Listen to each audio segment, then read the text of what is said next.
इस राह में पग पग पर प्रकृति का स्पर्श है। हर मोड़ पर ईश्वर की अनुभूति है। पर्वत मौन होकर भी उपदेश देते हैं और नदियां बहते हुए भी ध्यान सिखाती हैं। यहां साधारण मिलन भी प्रभु से असाधारण साक्षात्कार है। बहुत कुछ देखा देखा है, फिर भी अनदेखा लगता है। सुना सुना है, फिर भी अनसुना है। पांव पांव चलते हुए हम महाभारत पर्वत के उस अलक्षित और अलौकिक गांव में होंगे जहां एक पवित्र धारा प्रथम श्वास लेती है, जिसमें नर्मदा सा अलौकिक सौंदर्य है और गंगा सी दिव्य पावनता। शास्त्र जिसे मां लक्ष्मी का अवतार मानते हैं, संत जिसे सरयू के समकक्ष बताते हैं और कीर्तन करते हैं, कमला विमला मिथिला धाम अवध सरयू सीताराम। जहां पहुंचने में कष्ट तो बहुत है, लेकिन आनंद का भी पारावार नहीं। आइए नेपाल पदयात्रा को ले चलते हैं कमला के उद्गम तक। दर्शन करते हैं माई के स्थान का, माई के सिर का। चले चलो चले चलो तुम चले चलो, चले चलो चले चलो तुम चले चलो। ये जगत समूचा सहयात्री है। चले चलो चले चलो चले चलो चले चलो तुम चले चलो, चले चलो चले चलो तुम चले चलो। वराह धाम के साथ ही पूर्वी नेपाल की अविस्मरणीय यात्रा पूरी हुई। शिव, शक्ति, नारायण और प्रकृति के इस धाम ने आनंद की अनंत वर्षा की।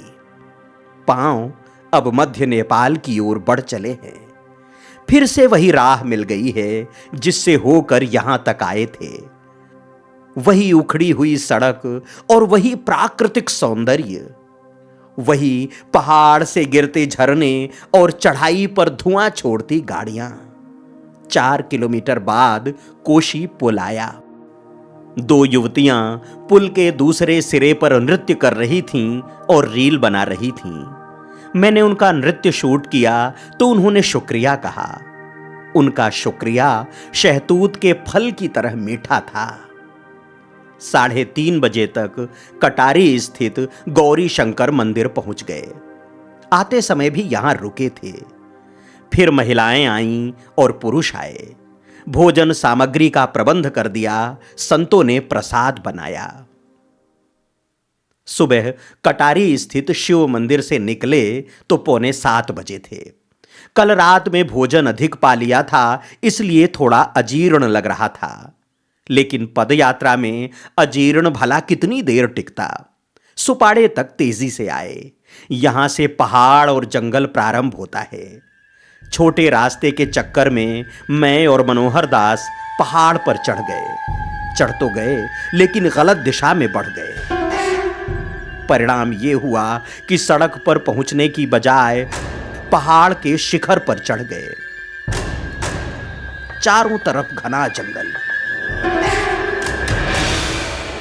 एक तरफ चढ़ाई और दूसरी तरफ खाई। न तो इस जंगल का नाम पता है और न इस जंगल में राह पता है। जंगल में रास्ते भटकने का भी एक आनंद है। घने जंगल में हरियाली के बीच सड़क छोड़कर मैं और मनोहर दास जी इसलिए इधर आए थे कि जल्दी पहुंच जाएंगे, थोड़ा शॉर्टकट मिल जाएगा। लेकिन हुआ उल्टा। शॉर्टकट के चक्कर में एक दूसरी पगडंडी, एक दूसरी राह पकड़ ली। एक ऐसा निशान पकड़ लिया जो शायद लकड़हारों का या चरवाहों का निशान था, और इस घने जंगल में भटक गए। चारों तरफ, एक तरफ पहाड़ है, दूसरी तरफ खाई है, शाल के घने वन हैं। देखिए चारों तरफ वन ही वन है। कुछ देर बाद सड़क तो दिखने लगी, लेकिन वहां तक पहुंचने के लिए रास्ता नहीं मिल रहा था। यही कोई 1-1.5 घंटे तक भटकने के बाद उतरने की गली मिली और नीचे आए। यहां के जंगल में छोटे छोटे खजूर के पेड़ हैं, फल भी छोटे छोटे आते हैं। थोड़ा आगे एक घर के सामने खजूर की ही प्रजाति का एक वृक्ष दिखा, बिल्कुल अलग तरह का वृक्ष। उसमें फल इस तरह से लगे थे जैसे परमात्मा ने किसी गठरी में कोई खजाना छिपा रखा हो। रहा नहीं गया और एक फल तोड़ लिया। ठीक उसी तरह का फल था जैसे बड़ा खजूर हो, हल्का पीला, लगा कि खजूर की ही प्रजाति होगी। फल खा लिया। खाने के 1 घंटे बाद जी घूमने लगा और उल्टी शुरू हो गई। जल पीता और उल्टी हो जाती। कुछ खाने का तो प्रश्न ही नहीं था। वमन करते करते ये स्थिति हो गई कि चलने की शक्ति जाती रही। एक नवनिर्मित मकान में विश्राम करने के लिए रुका। उल्टियां करता रहा। 2-3 घंटे बाद चलने की कुछ हिम्मत आई। मेरा बैग यशपाल ने ले लिया। मैं खाली चला, फिर भी चला नहीं जा रहा था। रह रहकर जी मचलाता रहा। चलते बैठते बेलटार स्थित लिंगेश्वर महादेव तक आए। मंदिर परिसर में पहुंचकर फिर एक बार उल्टी हुई। इस कष्ट के बीच उस 5-6 साल की बच्ची का प्रणाम कहना और 2 गुलाब के पुष्प भेंट करना किसी औषधि से कम न था। वो अपनी मां के साथ थी और जाने क्यों मुझे देखकर खुश हो रही थी। आश्रम में बाबा से भेंट हुई। वे बहुत प्रसन्न हुए। इलेक्ट्रॉल घोल कर पिया, खूब सारा जल भी पिया। तब जाकर 2 घंटे बाद कुछ आराम मिला। रात में भोजन पाया। कमजोरी फिर भी महसूस होती रही। सुबह चलने के लिए तैयार हुए तो बाबा जी ने आवाज लगाई, चाय पीकर ही जाना। चाय पीने गए। रात की रोटी बची थी, चीनी के साथ पाई। कल की कमजोरी थी और आज 22 किलोमीटर चलना भी था, इसलिए कुछ पाना आवश्यक था। चलने लगे तो उन्होंने अपने धूने से 108 मनके की रुद्राक्ष माला उतार कर दी। उनका भाव देखकर इंकार नहीं कर सका। आगे आए तो 2 बच्चे जंगल से पत्तियां तोड़कर साइकिल पर लाद रहे थे। 15-16 साल के रहे होंगे। गोविंद बाबा का दंड खुरदुरा था, छील कर चिकना करना था। मैंने ऐसा करवाने के लिए कहा तो दोनों बालक भाग खड़े हुए। आवाज लगाकर समझाया, तब डरे डरे से पास आए। दंड को अपनी खुकरी से चिकना किया। बताने लगे कि हमारे गांव में साधु आते हैं तो मंत्र से बेहोश कर देते हैं और फिर सोने चांदी का जेवर लेकर भाग जाते हैं। इसीलिए हम लोगों को साधुओं से डर लगता है। उन्होंने कहा, हमारे यहां कई गांवों में साधुओं को घुसने भी नहीं दिया जाता। सड़क पर आगे बढ़ता रहा और सोचता रहा, लोभ की प्रवृत्ति ने कितना नुकसान किया है इस साधुवेश का। काल नेमी केवल एक ही समय में पैदा नहीं होते, वे हर काल में छलते रहते हैं हमारी मासूमियत को। शाम तक गाई घाट पहुंचे। मसाला, सब्जी, आटा आदि खरीद कर राधा कृष्ण मंदिर आ गए। यहां एक महिला सन्यासी से भेंट हुई। बहुत तेज तर्रार, पाथी भरा माता की महिमा गा रही थीं और ऐसा बताने की कोशिश कर रही थीं कि उन्हें माता जी सिद्ध हैं। इंडिया का जल लेके पाथी भरा मैया को चढ़ा देना, फिर भी इतना जल चढ़ाएगा उतना शक्ति मिल जाएगा आपको। हाँ, पाथी भरा मैया को। और मैया को क्या चाहिए? परवाल चाहिए। परवाल चढ़ा दे तो अपना शक्ति फूल श्रृंगार का सामान चढ़ा दे तो प्रकृति का आनंद लेगा, आपको मिलेगा। जाते समय भी रात भर मच्छरों ने काटा था। इस रात भी मच्छरों ने सोने न दिया। गाई घाट से आगे बढ़े तो 7 बज गए थे।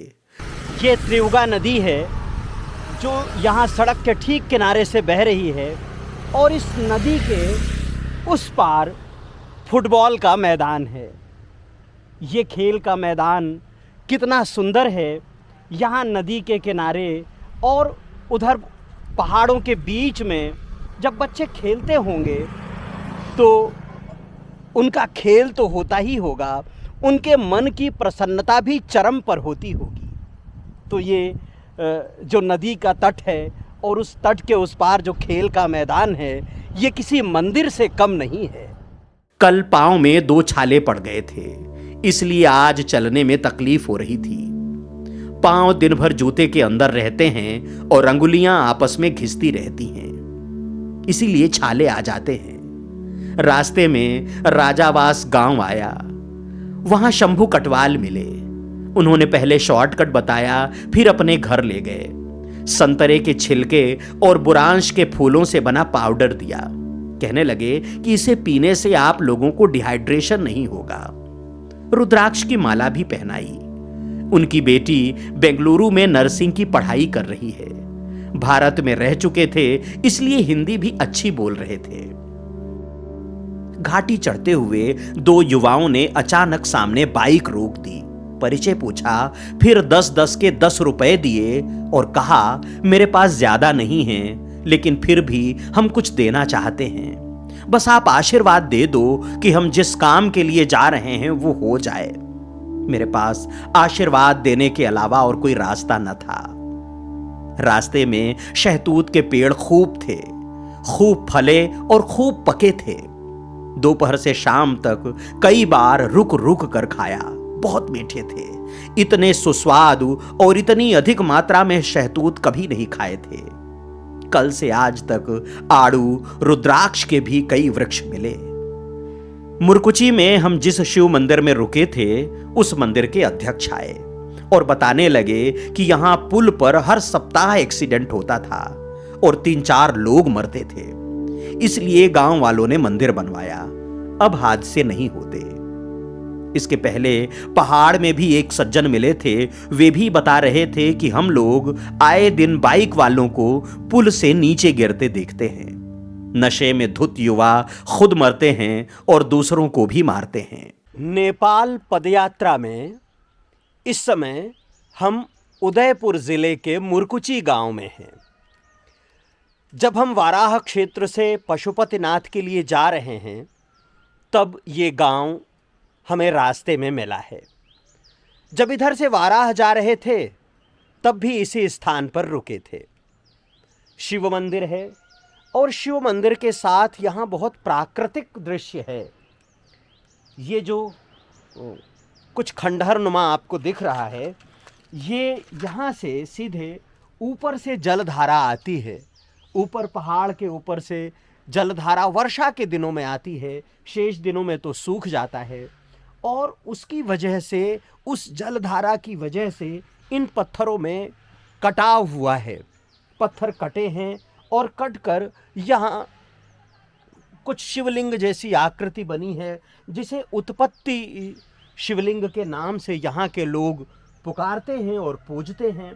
इसी पत्थरों पर, इसी बड़ी चट्टान पर कुछ छोटी छोटी गुफाएं बनी हैं। उन गुफाओं में भी लोग आस्था रखते हैं।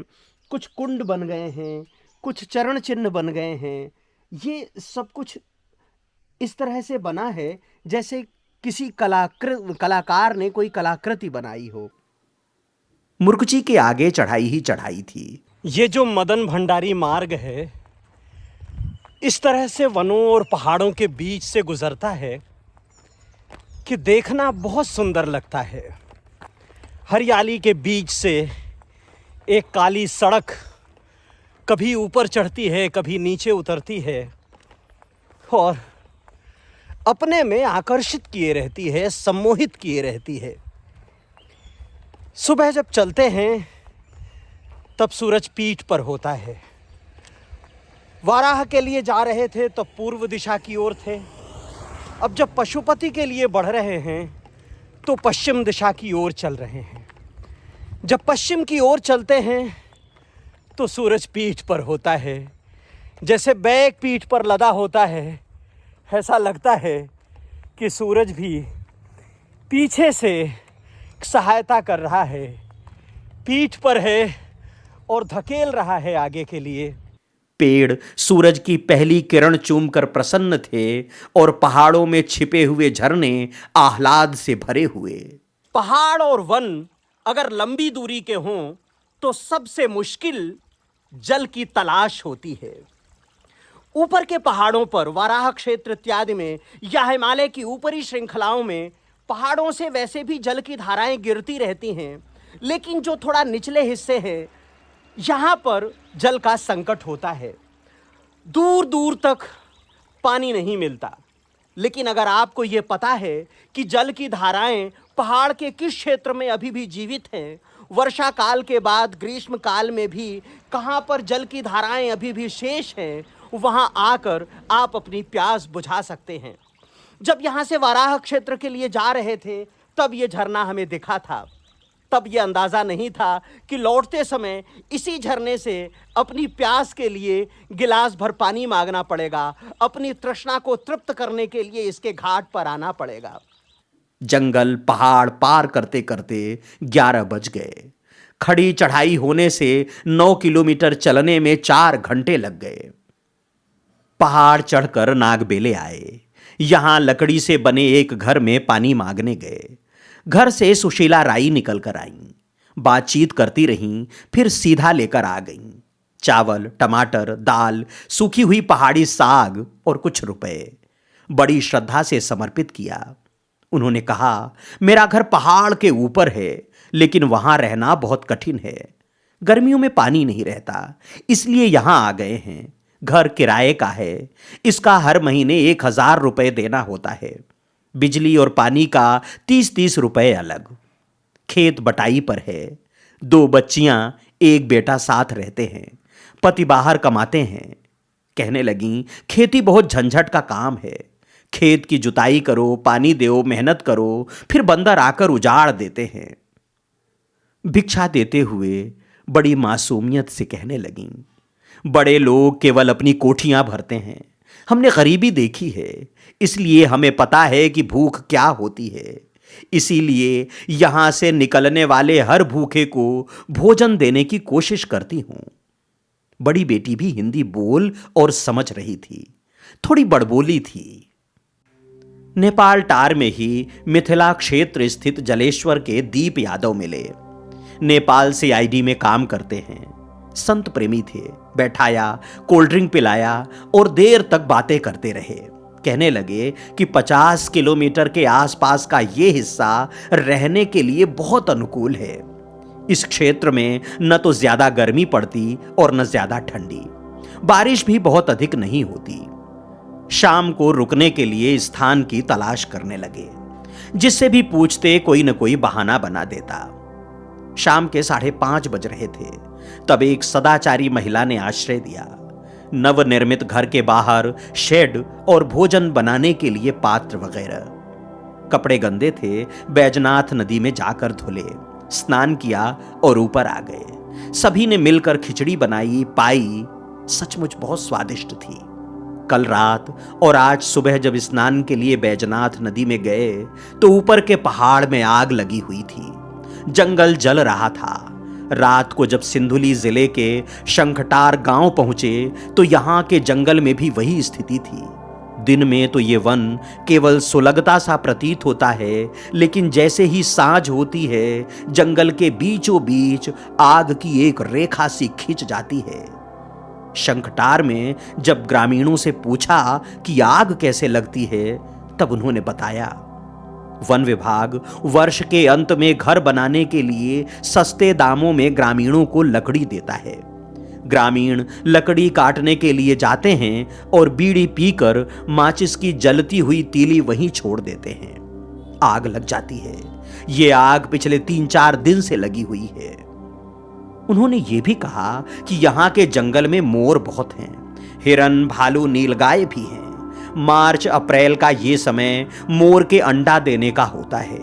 जब जंगल में आग लगती है तो आसपास के मोर अंडा छोड़कर भाग जाते हैं। गांव वाले अंडा उठा लाते हैं और कुखुरा यानी मुर्गी के अंडे के साथ रख देते हैं। मुर्गी उन्हें अपने अंडों के साथ तैयार करके फोड़ देती है। फिर गांव वाले काठमांडू ले जाकर बेच देते हैं। एक मोर का बच्चा 10,000 रुपए में बिकता है। आज शाम को जब शंखटार मंदिर में रुके तो गोविंद बाबा ने कहा कि चलकर भिक्षा मांग लेते हैं, मिल जाएगी तो ठीक है, अन्यथा खरीदिएगा।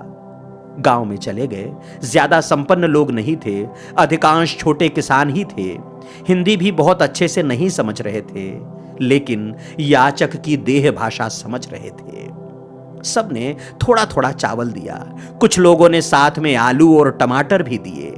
2 घरों में तेल, नमक, हल्दी, मसाला भी मिल गया।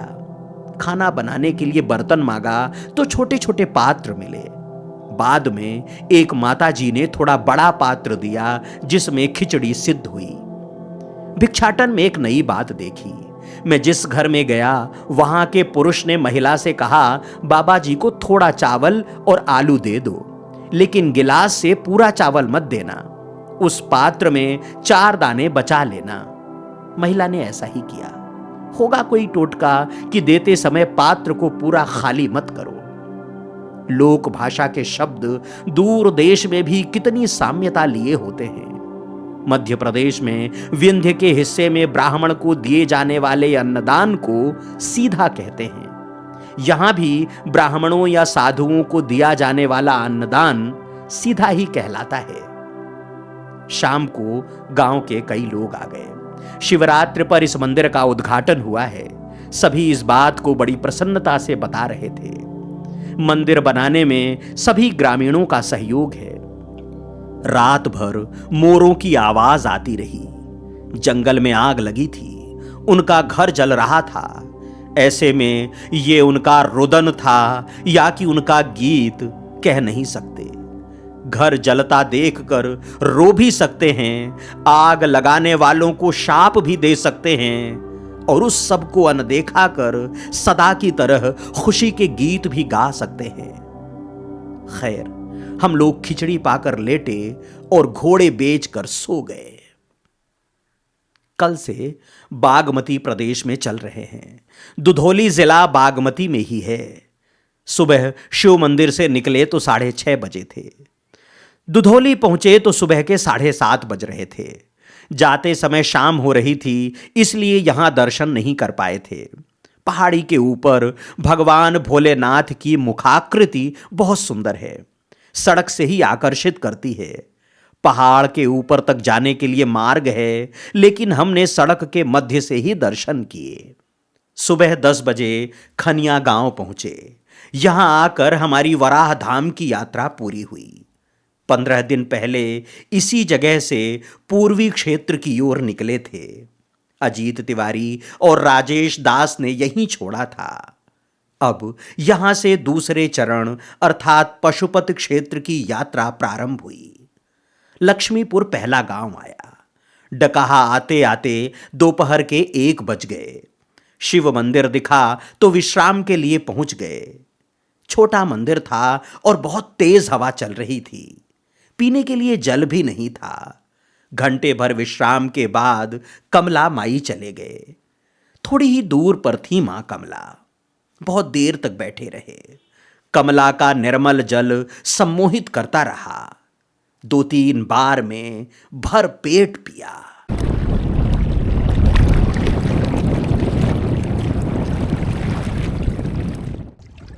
पहाड़ों पर चलते हुए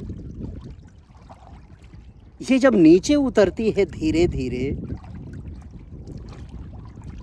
तो ऐसा लगता है जैसे इसकी पायल बज रही है, झम झम। हवाएं जब इसके ऊपरी परत को सहलाती हैं, इसे थोड़ी गुदगुदी करती हैं, तो ये खिलखिला उठती है। हंसती है तो जैसे ऐसा लगता है कि सितार बज रहा है, जल तरंग बज रहा है।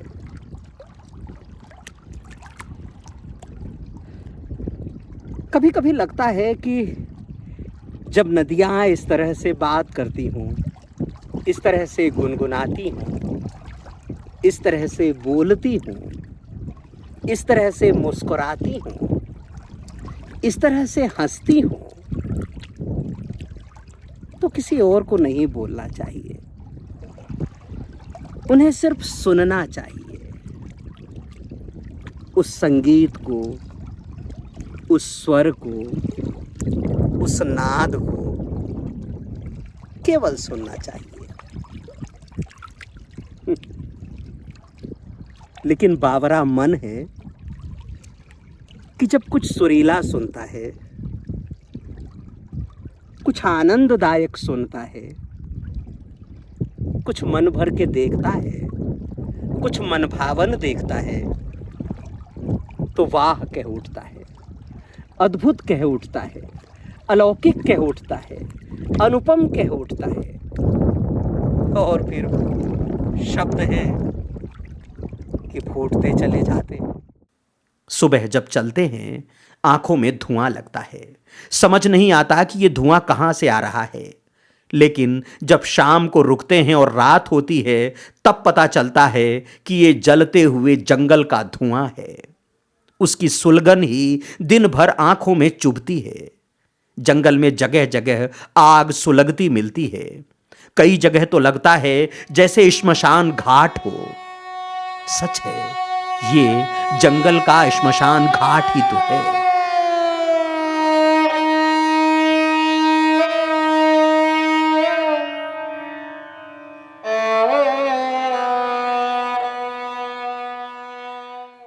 आज अजीत तिवारी और राजेश जी जनकपुर से मिलने के लिए आए। जाने क्यों दोनों इतना स्नेह करने लगे हैं। जब वराह के लिए जा रहे थे तब जिस आत्मीयता के साथ मिले थे आज भी उसी आत्मीयता से मिले, उसी भाव के साथ।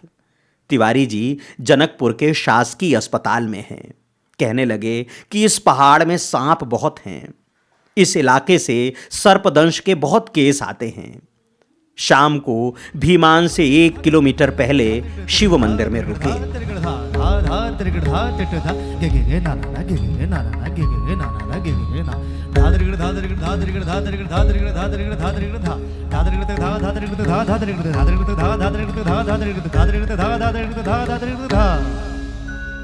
सुबह भीमान के बथान चौड़ी शिव मंदिर से निकले तो वराह क्षेत्र की ओर जाने वाला मनमोहन अधिकारी मार्ग छूट गया और काठमांडू की ओर जाने वाला वीपी मार्ग प्रारंभ हो गया। अब उत्तर दिशा की ओर बढ़ रहे हैं। यहां से काठमांडू 171 किलोमीटर है। रास्ता तकरीबन पहाड़ों और जंगलों के बीच से गुजरता है।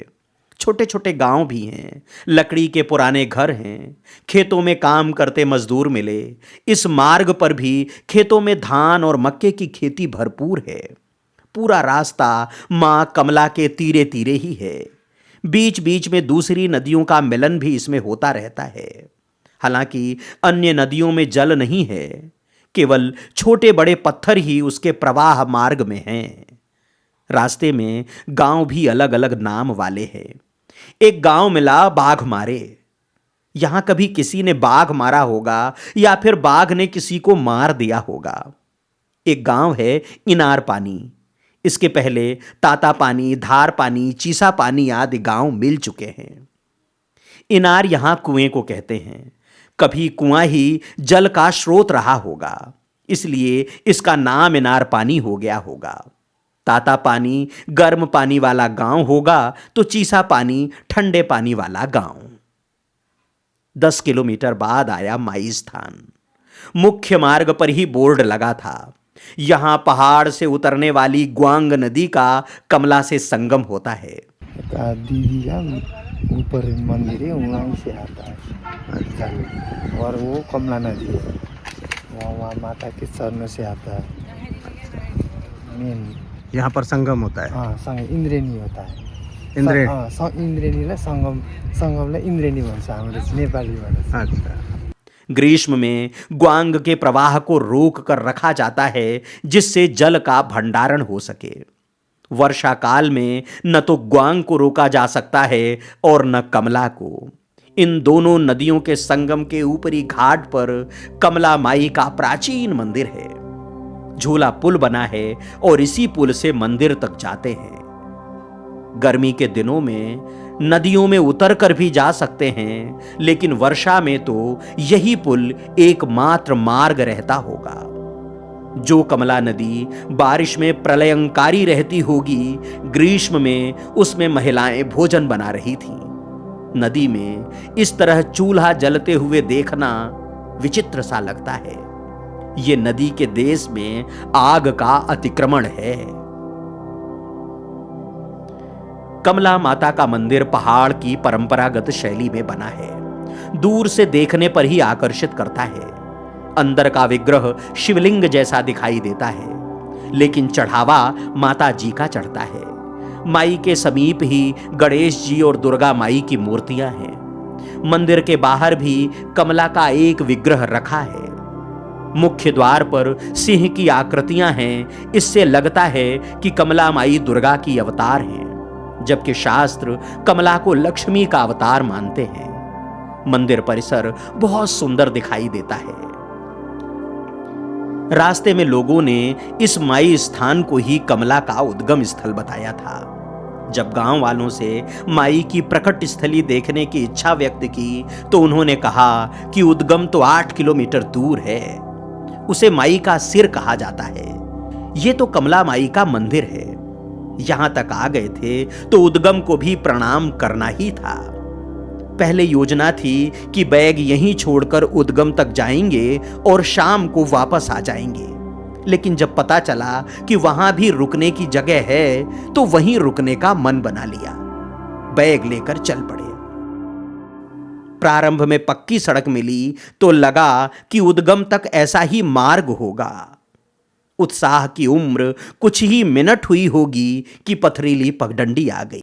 माई स्थान से माँ कमला के उद्गम तक जाने के लिए इसी तरह जंगल का रास्ता है। जब ये मार्ग प्रारंभ हुआ तो थोड़ी पक्की सड़क थी। उम्मीद जगी कि शायद इसी तरह का पक्का मार्ग वहाँ तक ले जाए, लेकिन आगे आते ही वो खंडहर और पगडंडी में बदल गया।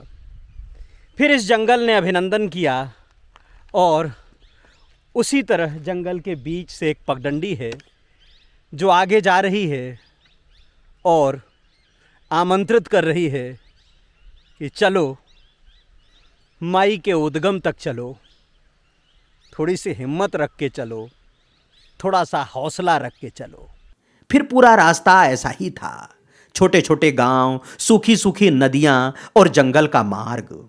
पहाड़ से उतरकर कमला में मिलने वाली नदियों की संख्या तो 8-10 थी, लेकिन जल केवल 2 में ही था। एक नदी के बहते हुए जल से प्यास तृप्त की। हुआ यूं था कि दोपहर में धूप और थकान के कारण जंगल में ही सो गए। 3 बजे चले तो जमकर प्यास लगी। रास्ते में जल का कोई स्रोत नहीं था। पहाड़ से नीचे उतरकर कमला से जल भरा जा सकता था, लेकिन इतनी मेहनत करने का उत्साह नहीं था। ये नदी मिली तो जैसे प्यास को मोक्ष मिल गया। रास्ते में बहुत अधिक लोग नहीं मिले।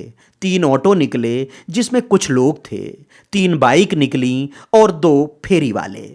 बकरियां चराने वाली महिलाएं मिलीं जिनसे आगे का रास्ता पूछा। रास्ते में जो गांव आए उनमें भी कुछ गिने चुने लोग ही थे। 4 बजे कमला माई के उद्गम पहुंच गए।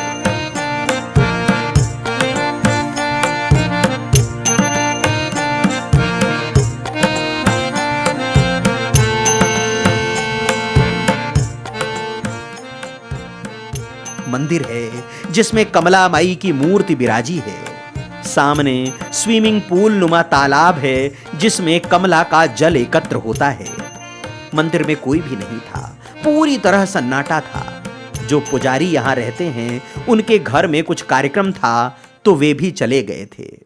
कमला विमला मिथिला धाम, अवध सरयू सीताराम।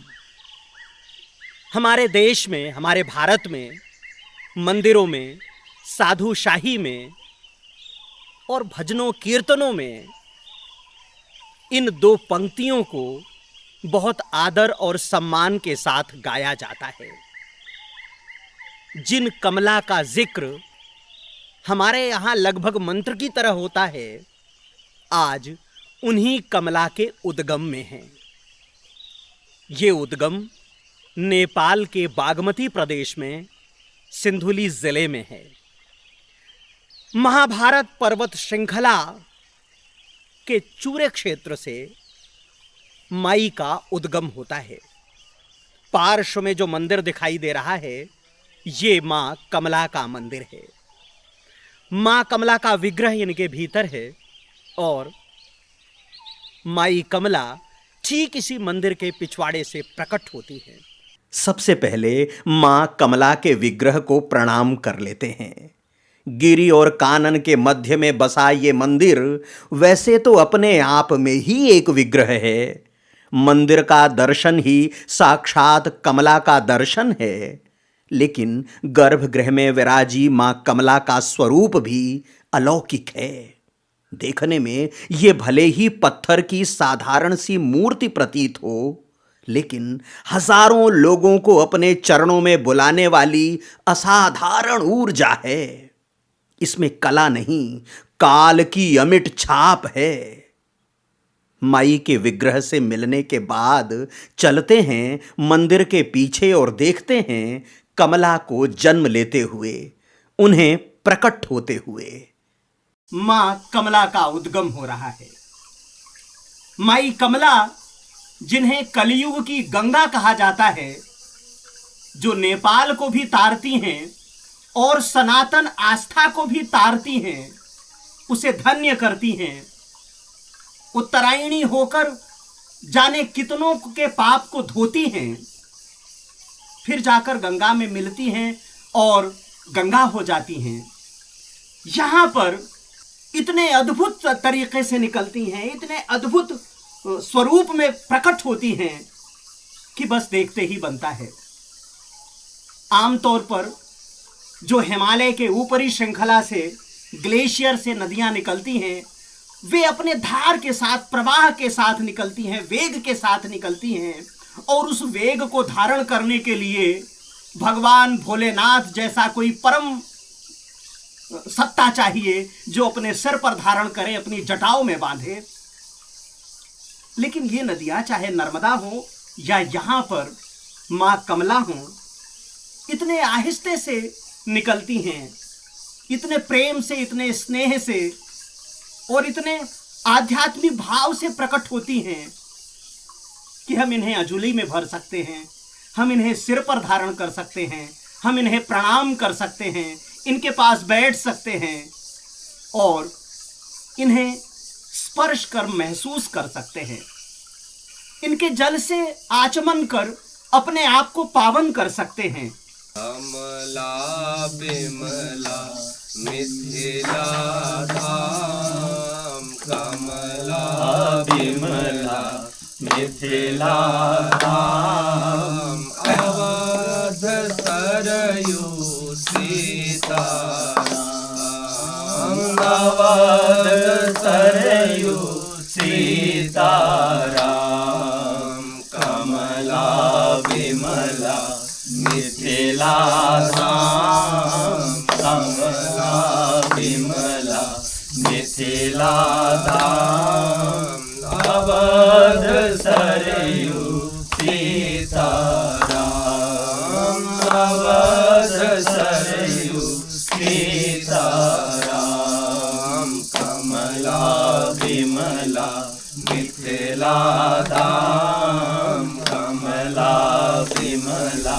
मिथिला धाम, अवध सरयू सीताराम, अवध सरयू सीताराम, सीताराम जय सीताराम, सीताराम जय सीताराम, राधे श्याम जय राधे श्याम, राधे श्याम जय राधे श्याम, सीताराम जय सीताराम, सीताराम जय सीताराम, राधे श्याम जय राधे श्याम, राधे श्याम जय राधे श्याम, राधे श्याम जय राधे श्याम।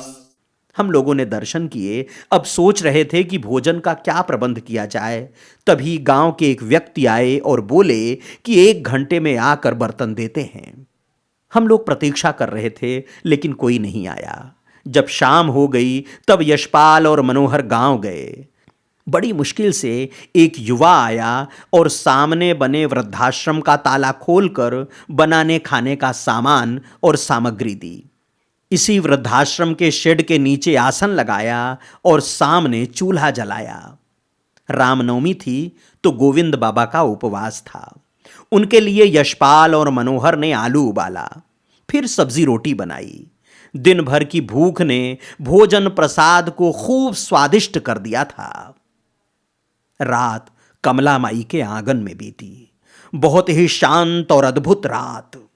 रामनवमी का आधा चांद आकाश में था और बिजली की रोशनी से पूरा परिसर जगमग था। कमला माई का 3 तल वाला मंदिर रात में और दिव्य दिखाई दे रहा था। ऊपर पहाड़ में भी बीच बीच में बिजली टिमटिमा रही थी, जो ये बता रही थी कि मनुष्य की जीवटता पहाड़ के शिखर पर भी दैदीप्यमान है। देखते रहे और सोचते रहे कि जीवन कहां कहां फैला हुआ है। हम इतना पहाड़ चढ़ने में ही थक जाते हैं और वे हैं कि रोज ही पहाड़ के शीश पर चढ़ते और उतरते हैं। रात भर दूर गांवों से कुत्तों के भौंकने की आवाज आती रही। जंगल में कहीं आग लग गई थी। देर रात गांव के कुछ महिला और पुरुष उधर गए थे, जंगल की आग को आगे बढ़ने से रोकने के लिए। ठंड रात से ही अपना जलवा दिखाने लगी थी। सुबह 3:45 उठे तो फ्रेश होने के लिए पहाड़ चढ़ना था। चढ़े और फिर नीचे उतरकर कमला में स्नान किया। पूजा के बाद एक बार फिर माई के दर्शन के लिए गए। जब वाराह क्षेत्र के लिए निकले थे तब माई कमला के उत्तरायणी दर्शन का आशीर्वाद मिला था। उनके आशीष से पूरे वाराह क्षेत्र की यात्रा बहुत निर्विघ्न तरीके से, बहुत ही आनंद के साथ, बहुत ही उत्साह के साथ संपन्न हुई। अब जबकि भगवान पशुपतिनाथ के दर्शन के लिए काठमांडू जा रहे हैं, तब यहाँ माई के उद्गम से यात्रा प्रारंभ हो रही है। तब एक बार पुनः माँ जगदम्बा का, माँ कमला का, माँ भवानी का आशीष मिल रहा है कि जाओ और भगवान भोलेनाथ का दर्शन करो, भगवान पशुपति को प्रणाम करो। निकले तो 7:30 बज रहे थे। इस बार जंगल की पगडंडी की बजाय कमला माई के साथ साथ उतरने का निर्णय लिया। जब माई स्थान से कमला सिर तक गए थे, अर्थात उद्गम तक गए थे, तब पथरीली राह से होकर गए थे, सड़क गए थे। इस बार ये तय किया कि माई के साथ साथ चलेंगे। माई के साथ साथ उसके संगम तक की यात्रा कर लेते हैं। और इस राह पर, जिस राह पर माई कमला हैं, केवल हम जैसे पदयात्री नहीं होते, बल्कि गाड़ियां भी चलती हैं।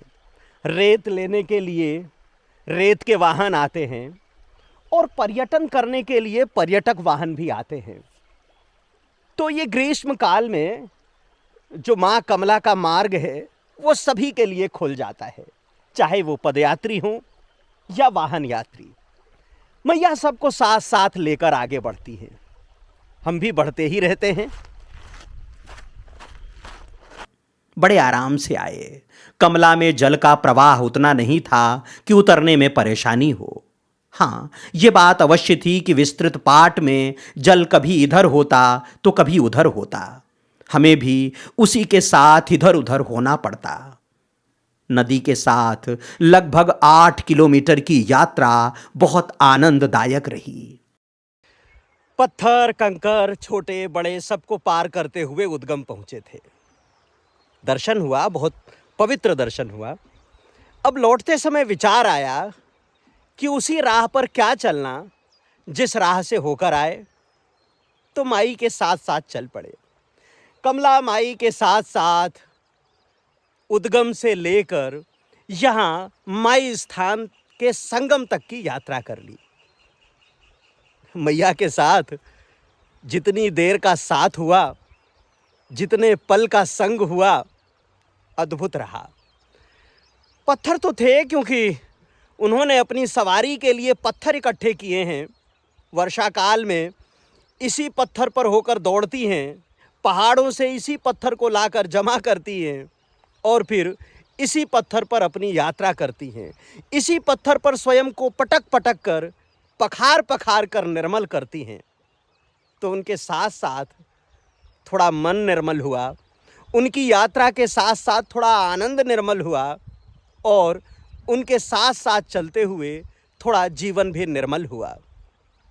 अब सीधे माई स्थान पर ही मिलेंगे। माई स्थान में कमला माई मंदिर पहुंचे तो वहां 2 बच्चों का उपनयन संस्कार हो रहा था।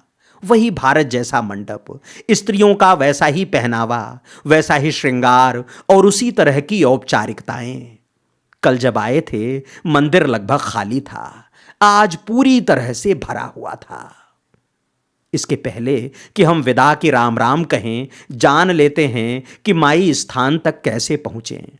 माई स्थान जनकपुर से काठमांडू के लिए जाने वाले वीपी राजमार्ग पर है। जनकपुर से इसकी दूरी 52 किलोमीटर है, जबकि काठमांडू से माई स्थान की दूरी 150 किलोमीटर के आसपास है।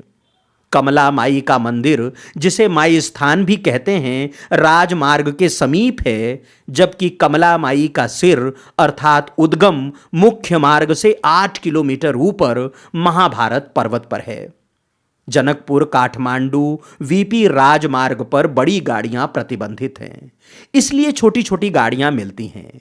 माई स्थान से उद्गम तक आमतौर पर पैदल ही जाना पड़ता है। आसपास बात करके ऑटो या बाइक की जा सकती है। रुकने के लिए माई स्थान के आसपास स्टे होम मिल जाएंगे, जबकि उद्गम पर रुकने की कोई व्यवस्था नहीं है। फिलहाल यहीं तक। अगले वीडियो में हम चलेंगे सिंधुली, जहां है प्रकृति और पहाड़ों का अद्भुत सौंदर्य। एक ऐसे किले को भी देखेंगे जो सदा अभेद्य रहा, अंग्रेज भी जिसे जीत न पाए, जिन गलियों में पग पग पर रोमांच है और जहां इतिहास स्वयं अपना परिचय देता है। इन पहाड़ों के किसी एक शिखर पर बने कला घर भी चलेंगे, जहां नेपाल की सांस्कृतिक धरोहर दिखाई देती है। तब तक के लिए यायावर ओम द्विवेदी को अनुमति दें। चलते चलते वही एक निवेदन, अगर आपने अभी तक ओम दर्शन चैनल को सब्सक्राइब नहीं किया है तो कृपया कर लें। अगर आप चाहते हैं कि हमारा ये सनातन धन जन जन तक पहुंचे तो परिचितों और मित्रों के साथ साझा करें। ज्वाइन करेंगे तो और भी कृपा होगी। हमने अपने हिस्से का काम किया, आपका काम आपको करना है। हमारी भक्ति को अपनी शक्ति दें। जय हो कमला माई की। हर हर महादेव। नर्मदे हर।